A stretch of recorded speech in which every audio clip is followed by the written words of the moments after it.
In order to create that environment where you can thrive the way you need to create and implement boundaries. Here are 3 boundaries you should set and implement this year. 1. Boundaries with family and loved ones. We allow so many things to slide with our loved ones, whether it's them talking to us crazy, asking us for crazy things, or turning others against us at the slightest hint of disagreement.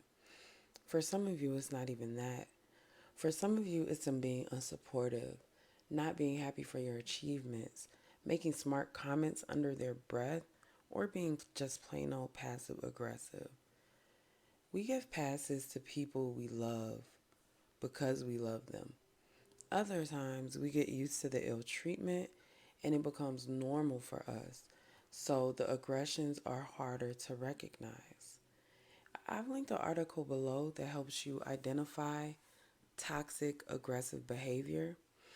It's called Aggressive Behavior Understanding Aggression and How to Treat It. It differentiates between aggression and violence. It describes impulsive aggression as being based on the emotion of the moment, as opposed to instrumental aggression, which is calculated. It also goes into detail about recognizing the signs of aggression as well. 2. Emotional boundaries. Build boundaries regarding your emotions. You are responsible for how you feel. Learn to recognize what makes you happy, angry, sad, what brings you joy. Start paying attention to the little things in your attitude. Thoughts play a huge role in how we feel. Be sure to address your negative thoughts with rational ones. You are responsible for your emotions. There are very few things in life that we have control over. How we handle our emotions is one of them. Notice I said how we handle our emotions. Emotions are an automatic response from our body, which brings our attention to triggers. Don't ignore them. Learn how to manage them. Discover where your triggers stems from. This is unhealed trauma. We can't heal all of it at once, but when it's represented, it's because it's time to work on healing.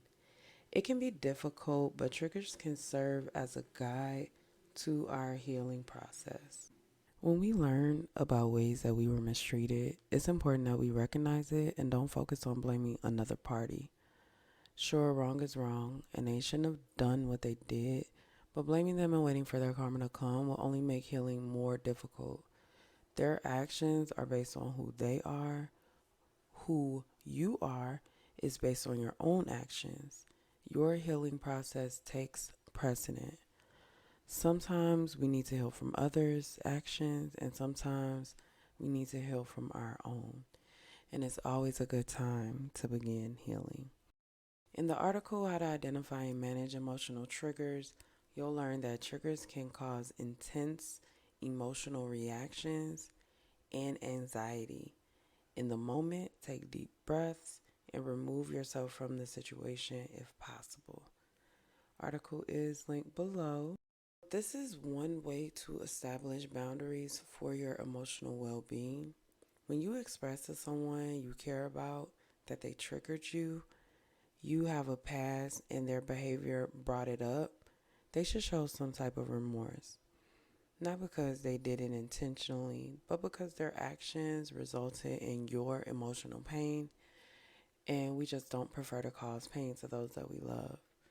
Although it's your job to take care and heal from your triggers, someone who truly cares about your experience on this earth will make sure they show empathy and change regarding the trigger. We can't change overnight, but you should notice a genuine effort. If a person cannot be there for you, you need to reassess the relationship. 3. Professional boundaries. Everyone has a price. We've all heard that saying. Make sure your price is worth it. I can speak all day about professional boundaries, But the ones you should focus on is work-life balance and maintaining the boundaries that are necessary in all human relationships. A boss may ask you to work late or ask inappropriate questions. You may deal with passive aggressiveness or someone taking credit for your work or blaming you for things you haven't done. Stand up for yourself. Don't allow little aggressions to slide. You don't have to be aggressive. You don't have to be mean. Learn how to stand up for yourself by speaking clearly. Communicate why you have an issue with it and how to rectify the situation for the future. Sometimes you should take a step back and think about what you want to say and how you should say it. In this article, How to Stand Up for Yourself at Work, there are 8 ways listed. Speak up for yourself, pick your battles, set boundaries, speak with conviction, limit your apologies, build up your confidence, be transparent about your capabilities and limitations, and don't feel pressure to answer or react right away. Read more on these. Again, all articles are linked below. There are thousands of situations that I could think of. Whatever yours is, don't allow people to take advantage of you. Remember, the karma for allowing negative things are the negative things themselves. The nuance of karma. If you allow someone to take advantage of you, your karma is being taken advantage of. Keep that in mind as you go through life. This year, set appropriate boundaries with family and loved ones. Respect your triggers and emotional boundaries. Establish a work-life balance by standing up for yourself at work. If you don't like being taken advantage of, don't allow it.